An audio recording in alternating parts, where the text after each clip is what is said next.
காலை ஒளி. எழுதியவர் திருமதி டோரா எட்வின். உன் தேவைகளின் பட்டியல் நீண்டு கொண்டே போகிறது. உனக்கு எது தேவை என்பது உனக்கு புரியவில்லை. மகனே, மகளே, இன்று உனது தேவை என் மன்னிப்பு.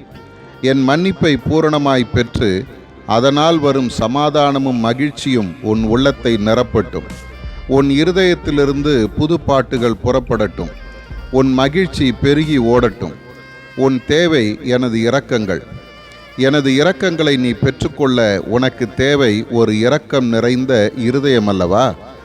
கால் வந்த இடம் அலைந்து திரிகிறாய். காத்திரு, கதவுகள் திறக்கும். அப்போது முன் செல். உன் தேவை என் வசனமாகிய வெளிச்சம் அல்லவா? வசனம்தானே உனக்கு பாதை காட்டும். அதுவே உன் கால்களுக்கு தீபம். உன் தேவை ஜீவ அப்பம், ஜீவ தண்ணீராகிய என் வசனங்களே. என் வசனங்களை தியானி. இரவும் பகலும் அதை தியானி. அதில் பிரியமாயிரு. அது இனிமையானது, தேனிலும் மதுரமானது. உன்னை திருப்தி செய்யக்கூடிய ஒரே பொக்கிஷம் என் வசனமே. உன்னை பலப்படுத்துவது, உன்னை நிலைநிறுத்துவது என் வாக்குத்தத்தங்களே. அவற்றையே தேடு. உனக்கு இன்னது தேவை என்பதை நான் அறிவேன். இவ்வுலகத்தின் தேவைகள் உன்னை வருத்த விடாதே. நான் உன் தகப்பனாகிய தேவன். மாறாத என் அன்பு உன்னை பராமரித்து பாதுகாக்கும். ஆதார வசனம், உம்முடைய வேதம் என் மனமகிழ்ச்சி.